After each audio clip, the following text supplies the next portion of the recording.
isang mahabang paglalakbay, buhat pa ng kamusmusan na pinanday sa mahabang panahon, karanasan at layunin, binigkis ng tiwala at pagmamahal. Ito ay alay na katumbas ng bawat sakripisyo, pagod at katatagan ng mga taong naging bahagi ng aking kwento. Magandang hapon po sa ating lahat. Taos-puso ko pong kinikilala ang presensya ng ating panauhing pandangal, Ginoong Jonathan Ethan Hernandez, at ang ating ginagalang na opisyal ng Universidad sa pangunguna ng ating kapitapitagang Pangulo ng Universidad, Dr. Albert Galas. Muli, magandang hapon po sa ating lahat. Taong 2021, isang matinding hamon agad ang bumulagta sa aking harap bilang first year, ang pandemya. Tunay na mahirap yakapin ang pagbabago. Mula sa tradisyonal na classroom, lahat naging digital na. MS Teams, screen sharing, chatbox recitation, tila tayo'y naging isang makina na may isang gampanin. Gigising ng umaga, mag-off ng cam, mag-unmute, pagsasabihin, "Ma'am, present." Tapos mag-squeeze, pero pasimpleng may group call naman talaga sa Messenger. Matutulog ng hating gabi at babalik ulit sa umpisa. Sa likod ng screen, may pagkatutong.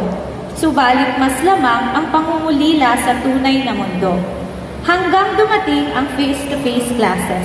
Nakakakaba, nakakatuliro, ngunit puno pa rin ng pananabil. Paulit-ulit na binubugtong sa sarili, magugustuhan ba nila ako? Panibagong pagsubok, panibagong pagkakataon. Nasabi ko pa nga sa sarili ko, "So, this is college." Habang patuloy na umaandar ang oras, lumabas ang makulay na pagkakailanlan ko. Dito na ako nakilala bilang Pretty. Pretty po yung nickname ko. Isang kaibigan, isang ate, minsan baby, minsan ma'am. Muling tumapak sa labas ng aking comfort zone. At dito ko nakita ang tunay na kahulugan ng pagiging isang estudyante. Hindi lamang para sa aking sarili, kundi para rin sa iba. Mula sa simpleng hakbang, naging daan ito sa mas makabuluhang karanasan.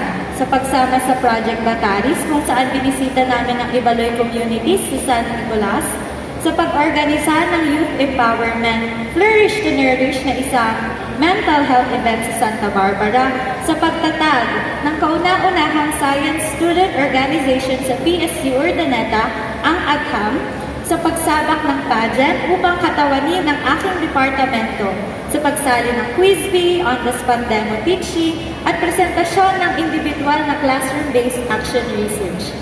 At higit sa lahat, sa mga sandaling hindi nasusulat sa resume, ang pagiging kaibigan at pagiging support system ng isa't isa. Ang lahat ng ito ay hindi basta tagumpay. Ito ang mga karanasang naghubog sa akin kung sino ako ngayon at kung sino pa ang maaari kong maging sa hinaharap. Kaya't nais ko kong pasalamatan o iabot ang aking taos-pusong pasasalamat sa lahat ng naging bahagi ng aking kwento. Sa aking mga magulang, Mommy and Daddy, maraming salamat po sa inyong wagas na pagmamahal. Sa walang sawang pag-unawa at suportang kailanman ay hindi nagkulang. Ang lahat ng ito ay para po sa inyo. Sa aking kasintahan kay Mex at sa aking mga kaibigan, sa Angels, Dinaklakan, Edwin, Giovanni, Jude, Alan, Fel, at marami pang iba sa PSU-UCC at sa aming tahanan ng Departamentong Edukasyong Pangguro, salamat sa pakikinig, sa pagdamay, sa pagiging tahanan. Sa panahong pakiramdam ko ay mag-isa ko. Hindi magiging buo ang kolehiyo kung wala kayo. Sa aking mga tagapagsanay sa AGHAM, Sir James, Sir Chris, Sir X, Ma'am Dina, Ma'am Josh, Sir Ox, Sir Ronnie, Ma'am Shai, at sa lahat ng guro sa Kolehiyo ng Sining at Edukasyon. Maraming salamat po sa pagbabahagi ng inyong kaalaman, kundi ng inspirasyon upang magpatuloy. 1,000 pasasalamat sa paghubog sa amin, hindi lamang bilang isang guro, kundi isang mamamayang responsable. Kina Sir Rafi at Ma'am Berman na nandun po ata sa likod, maraming salamat po sa walang sawang pag-alalay at paggabay sa buong paglalakbay ko para sa parangal na ito. Tanggapin din Kunin niyo ang buong pagpapakumbaba at pasasalamat mula sa Campus Executive Director Dr. Royce Ferrer, sa Dekano ng Kolehiyo ng Sining at Edukasyon Dr. Joel Cayabyab, sa Tagapangulo ng Departamentong Pangguro Dr. John Paul Flores, maging kay Sir Arla Ranque na Dekano ng Student and Alumni Services. At sa inyong lahat po, binibigyan din ko ang inyong pamumunong may malasakit at sa pagbibigay ng pagkakataon tulad ng Gawad Parangal upang kilalanin ang bawat kwento ng tagumpay ng mga mag-aaral.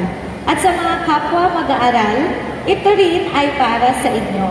Para sa mga tahimik lang sa silid-aralan, sa mga lumalaban ng hindi nakikita, sa mga nangangarap sa gitna ng pagod. Kung ang kwento ko man ay simple at hindi perpekto, naway magsilbi itong paalala na kung kaya ko, kayang-kaya niyo rin. At higit sa lahat, sa Diyos, na siyang naging gabay ko sa bawat hakbang, sa bawat luha, tagumpay, pagdududa at dasal. Salamat po sa walang hanggang biyaya at lakas.